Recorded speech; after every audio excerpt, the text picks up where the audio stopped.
Okay, so question number 11 is the yearly compound interest on a sum of money for 2 successive years are 400 and Rs 440 respectively. Okay, in this question, you are not given here, okay, directly. अब कुन year को लागि कति interest यो 2 successive years मात्रै भनेको छ.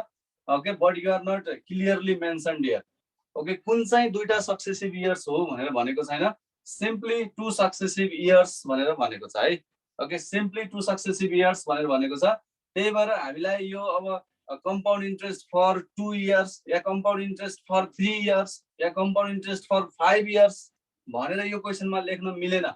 Okay, किन भन्दा simply you are given here for 2 successive years भनेको छ. 2 successive years भनेको एउटा फर्स्ट इयर को भएर अर्को सेकेन्ड इयर को पनि हुन सक्छ. ओके, एउटा सेकेन्ड इयर को इन्ट्रेस्ट कम्पाउन्ड इन्ट्रेस्ट भएर अर्को थर्ड इयर को कम्पाउन्ड इन्ट्रेस्ट पनि हुन सक्छ. Okay, so that is not clearly mentioned. यो बेलामा चाहिँ हामीले अब त्यसरी कम्पाउन्ड इन्ट्रेस्ट फर 1 इयर या कम्पाउन्ड इन्ट्रेस्ट फर 2 इयर भनेर लेख्न चाहिँ मिल्दैन. ओके, हामीले सिम्पली यसबाट के गर्न मिल्छ त 2 सक्सेसिभ इयर्स को यदि दुईटा कम्पाउन्ड इन्ट्रेस्ट गिभन छ भने त्यो दुईटा बीचको डिफरेन्स भनेको चाहिँ सिम्पल इन्ट्रेस्ट हुन्छ भनेर बुझ्नु पर्यो. ओके, त्यो दुईटा बीचको चाहिँ के हुन्छ त सिम्पल इन्ट्रेस्ट हुन्छ. अब त्यो हामीले चाहिँ सपोज गर्ने हो. सिम्पल इन्ट्रेस्ट हुन्छ भन्दा पनि हामीले एउटालाई प्रिन्सिपल सपोज गर्छौं र एउटालाई कम्पाउन्ड अमाउन्ट सपोज अमाउन्ट मात्रै सपोज गर्छौं. सक्सेसिभ इयर्स भन्ने बित्तिकै त 1 इयर को ग्याप भयो. 1 इयर को ग्यापमा चाहिँ जहिले पनि के हुन्छ त कम्पाउन्ड इन्ट्रेस्ट र सिम्पल इन्ट्रेस्ट भनेको एउटै हुन्छ. ओके, फर 1 इयर को लागि कम्पाउन्ड इन्ट्रेस्ट र सिम्पल इन्ट्रेस्ट भनेको सेम हुन्छ.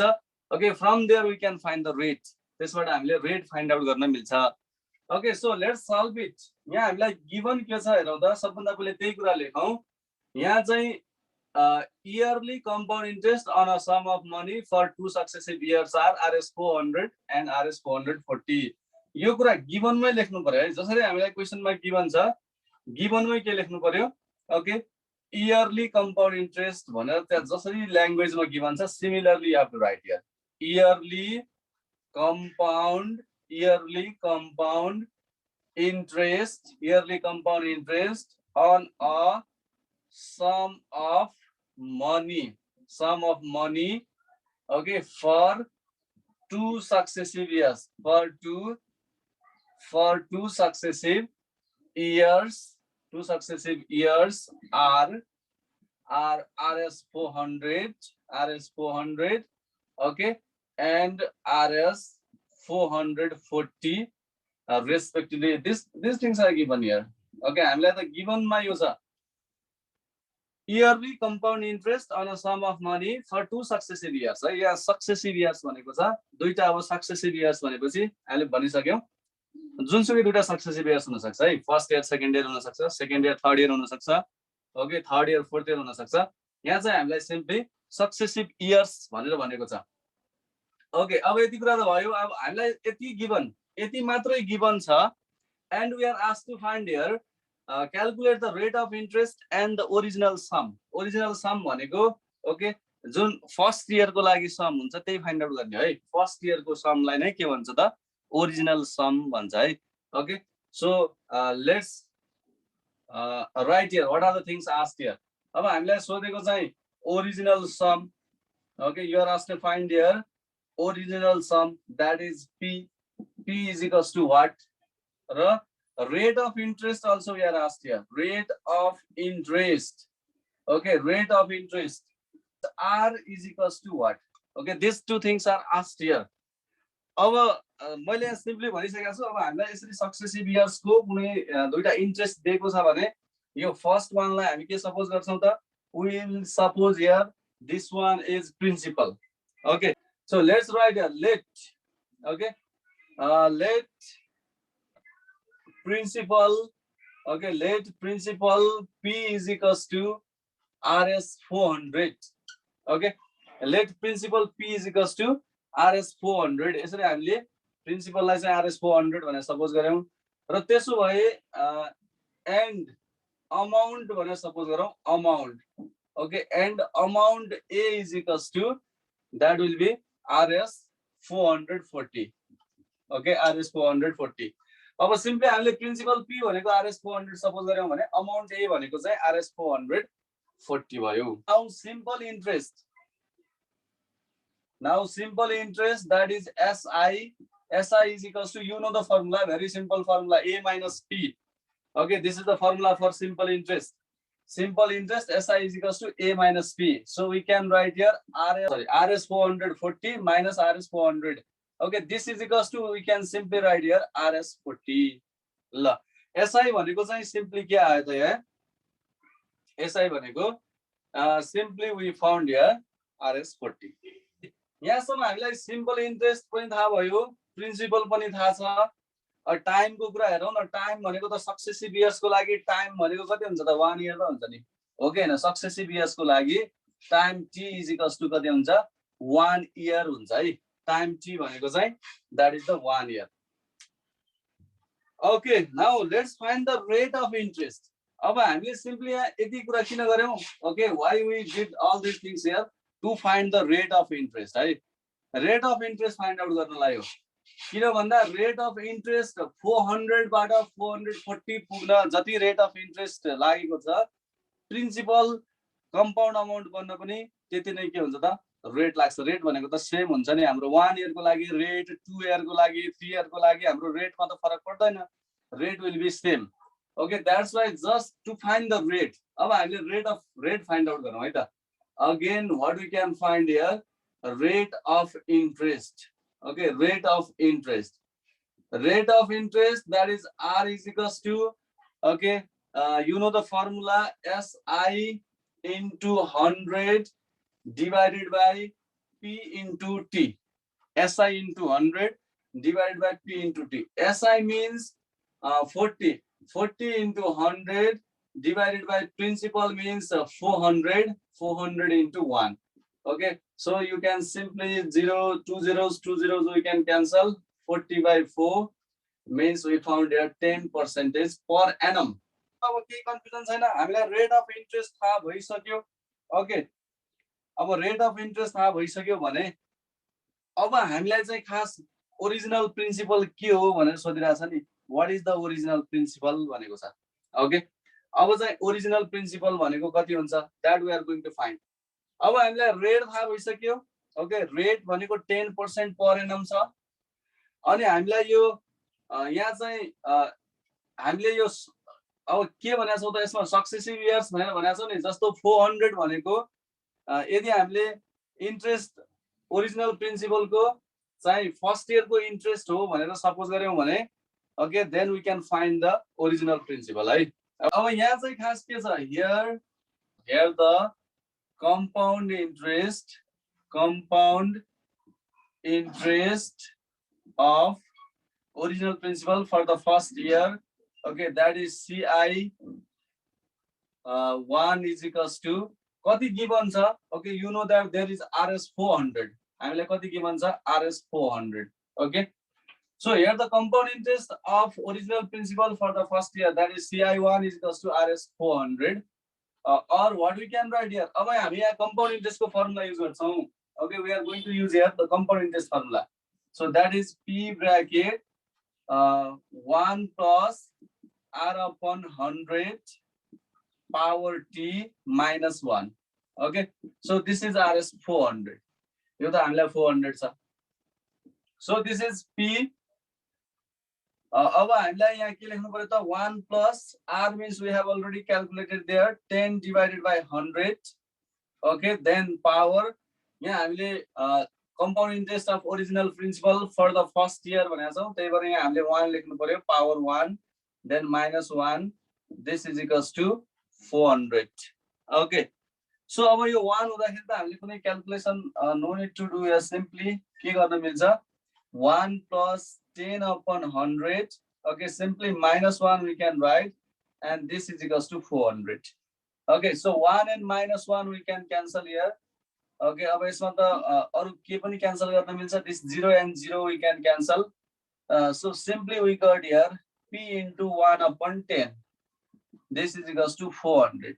Okay, here's a 400 bar. Then P is equals to 400 into 10. Okay, So we got here P is equals to RS 4000. Okay, P भनेको RS 4000. यो नै के हो त? This is the original principal.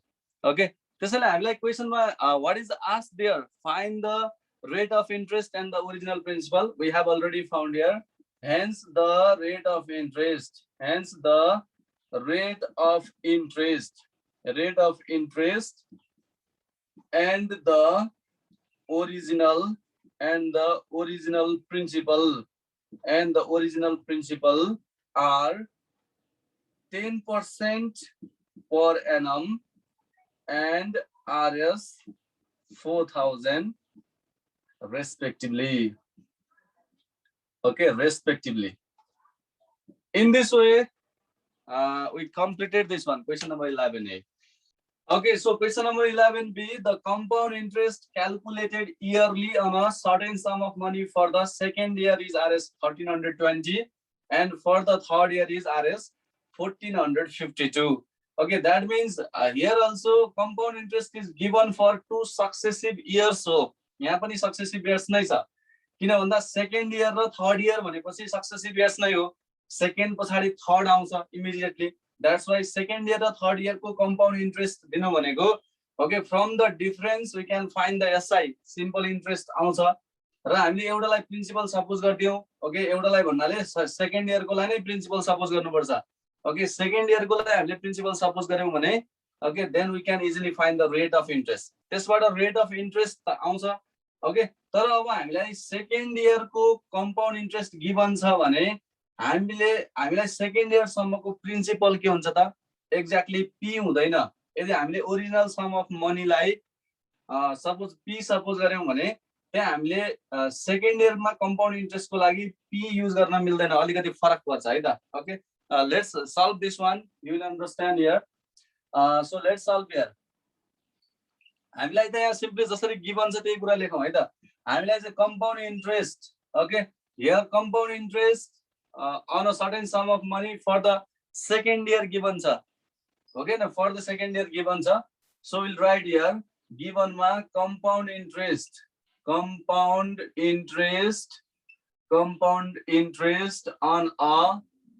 a certain sum of money for the second year bhaneko cha, for the second year. Okay, for the second year. For the second year, this is CI1. CI1 is equals to, here it is given RS 1320.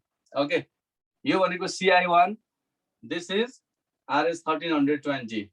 अर्को पनि हामीलाई given छ same. Okay, language same नै भइहाल्यो. Compound interest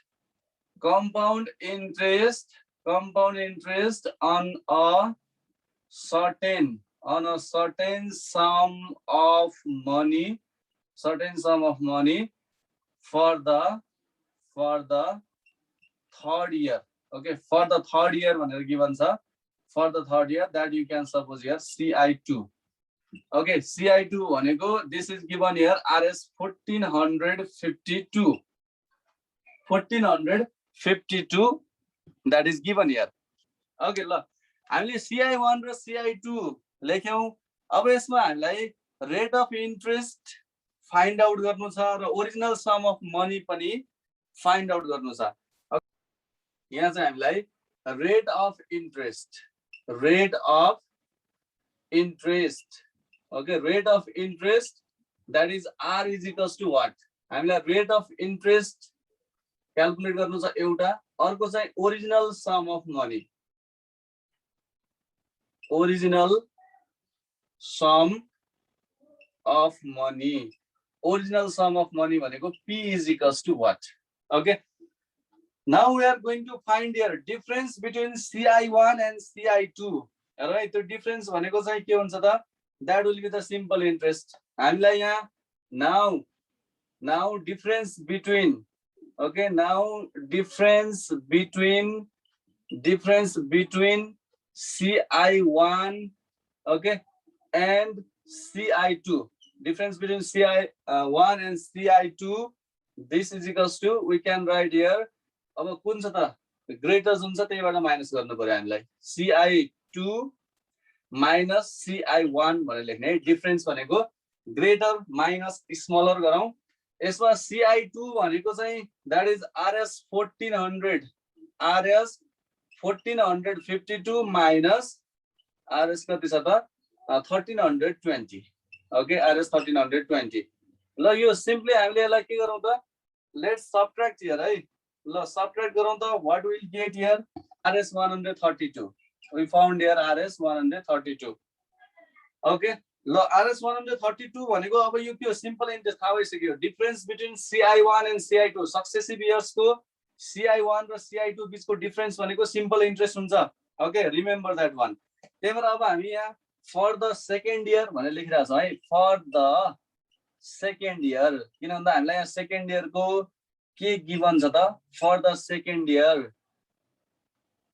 को interest given छ हामीलाई compound interest given छ for the second year will suppose here let principal okay let principal P is equals to okay let principal या P1 suppose गर्दा पनि भयो let principal P1 is equals to second year को लागि चाहिँ हामीले RS 1320 यसलाई प्रिन्सिपल सपोज गर्नुपर्छ अघि पनि गरेका छौँ हामीले ओके सेम थिङ हो सेम कन्सेप्ट हो ए लेट यसलाई हामीले यो कम्पाउन्ड इन्ट्रेस्टलाई नै हामीले प्रिन्सिपल सपोज गर्यौं ओके अनि सिम्पल इन्ट्रेस्ट भर्खरै फाइन्ड आउट गरेका छौँ simple interest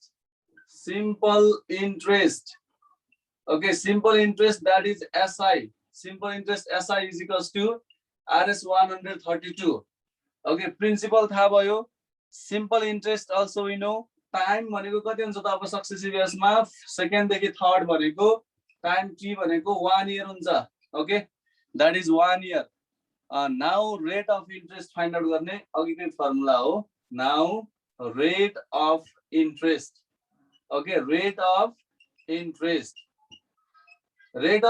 that is R is equals to SI into 100 divided by P1 छ त्यही भएर P1 into T लेखौं है यहाँ P1 into T okay so now let's put the values here अब यसमा हामीले simply value put गरौं okay so this is equals to SI means what is SI here SI means 132 into 100 then divided by P1 into T P1 means 1320 into 1 okay so here this 0 and 0 we can cancel यहाँ पनि simply हामीलाई 1320 divided by 132 छ यो पनि 10 नै आउँछ we'll get here 10% per annum okay we found your rate of interest भनेको 10% per annum आइसक्यो okay therefore R is equals to you can write rate भनेको 10% per annum okay ल रेट त थाहा भयो तर अब हामीलाई ओरिजिनल प्रिन्सिपल पनि फाइन्ड आउट गर्नु छ okay so what we can do here original principal को लागि चाहिँ हामीलाई भनेको ओरिजिनल भनेको फर्स्ट इयरमै कति प्रिन्सिपल थियो that we have to find तर हामीले त्यहाँ सेकेन्ड इयरबाट हामीलाई इन्ट्रेस्ट गिभन छ ओके त्यही भएर हामी यहाँ के सपोज गर्छौं भने फर द फर्स्ट इयर भनेर लेखौं है त फर द फर्स्ट इयर भनेर लेखौं है त for the first year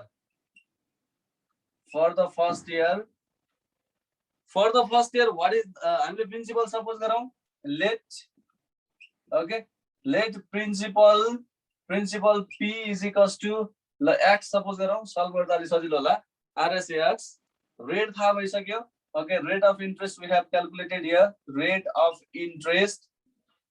interest that is R is equals to 10% per annum okay rate of interest then time is also अब फर्स्ट देखि सेकेन्ड सम्मको लागि time T is equals to 1 year नै हुन्छ so right here 1 year okay अब हामी compound amount find out गर्छौं first year को लागि किन compound amount find out गरिरहेका छौं अब हामीलाई सेकेन्ड इयर को लागि प्रिन्सिपल चाहिएको छ यो त हामीले लेट गरेको प्रिन्सिपल हो okay rate of interest find out गर्नलाई इन्ट्रेस्टलाई नै हामीले प्रिन्सिपल सपोज गरेको तर अब हामी ओरिजिनल प्रिन्सिपल नै फाइन्ड आउट गर्दै छौं अब सेकेन्ड इयर को लागि ओके त्यसको लागि हामीले के गर्नु पर्यो now compound amount compound amount for the first year को compound amount है, right? Compound amount for the first year. Okay, compound amount for the first year भनेको let's suppose here CA1 भनेको simply formula you know, P bracket 1 plus R by 100 power T. Okay, P भनेको हामीले X suppose गरेका छौं, 1 plus R भनेको 10 upon 100, यहाँ त 1 आउँछ. Okay, 1 power मा 1 भयो. So it will be X यहाँ into यो 100 into 100 plus 10 भनेको 110 divided by 100. Okay, so 0 we can cancel. र अब हामीलाई यसपछि what we got here, CA1 हामीलाई के find out भयो त? Or we can write here 11x divided by 10. Okay, 11x divided by 10. This is the compound amount for the first year. Okay, यो भनेको compound amount for the first year भयो. अब हामीले second year, फेरि second year कै कुरा लेख्नु पर्यो है. Again for the second year. हामी अब यो अघि त हामीले लेट गरेको compound interest लाई लेट गरेको. अब हामी ओरिजिनल प्रिन्सिपल नै सेकेन्ड इयर को लागि फाइन्ड आउट गरिसक्यौ, यो हो भन्ने कुरा थाहा भइसक्यो. किन भन्दा compound amount for the first year भनेकै principal for the second year हुन्छ. त्यही भएर again for the second year, okay, again for the second year को लागि प्रिन्सिपल, ओके, सेकेन्ड इयर को लागि principal P2 is equals to यहाँ 11x divided by 10. Okay, for the second year principal P2 is equals to 11x divided by 10. Rate थाहा छँदैछ, rate, okay, rate त same हुन्छ everywhere, 10% per annum भइहाल्यो. Okay, then what is the time? Time, that is T is equals to फेरि 1 year नै हो. Okay, किन भन्दा सेकेन्ड देखि थर्ड इयर सम्म जान 1 year नै हुन्छ. Now अब CI for the second year भनेर हामीलाई गिवन छ है. अब for the second year हामीलाई गिवन नै छ नि हैन. Here CI for the second year, CI for the second year, CI for the second year भनेर हामीले CI1 सपोज गरेका छौं, सुरुमै सपोज गरेका छौं. Okay, this is equals to, त्यो भनेको चाहिँ हामीलाई कति छ, RS 1320 छ. Okay, isn't that CI for the second year भनेको RS 1320, RS 1320. Okay, अब हामीलाई CI for the second year को what is the formula for CI for the second year? Okay, formula त P, अब P bracket हो, यहाँ P2 छ, त्यही भएर P2 bracket 1 plus R upon 100, okay, power T minus 1, this is equals to 1320. Okay, हो यो P2 को भ्यालु कति छ? P2 भनेको 11x by 10, 11x divided by 10. Okay, then 1 plus R भनेको 10 divided by 100, power मा 1 minus 1 is equals to 1320. Okay, so this will be 11x divided by 10. यो अब हामीले सिम्पली यहाँ पावर 1 छ भने no need to take LCM, simply you can write here 1 plus 10 upon 100 then minus 1 is equals to 1320. Okay, so we can cancel here 1 and minus 1, 1 र minus 1 cancel गर्यौं. Further what we'll get here, okay, so what we'll get here, 11x divided by 10 into, अब यहाँ त 10 upon 100 नै छ, 10 upon 100. Okay, this is equals to 1320. So this 10 and 10 we can cancel, or here we got 11x is equals to then 1320. Okay, two more zeros लेख्नु पर्यो, 100 ले multiply गर्दा है, 100 ले multiply गर्दा two more zeros. Then x is equals to 1,32,000 divided by 11. Okay, your x is equals to, now let's find here 12,000, RS 12,000. Okay, so हामीले x भनेकै first year को लागि के हो त प्रिन्सिपल सपोज गरेका थियौ, त्यो नै ओरिजिनल प्रिन्सिपल हुन्छ. फर्स्ट इयर को लागि जुन प्रिन्सिपल हुन्छ that is the original principle. Okay, so we found here the value for x RS 12,000 and we got your answer है. अब हामीलाई सोधेको आन्सर पनि आइसक्यो. Calculate the rate of interest and the original sum of money. Okay, so you can write here. Hence, the rate of interest and the original sum of money. Original sum of money are के हो त rate भनेको त 10% per annum, 10% per annum, and RS 12,000 respectively. Okay, so in this way we completed this question number 11B.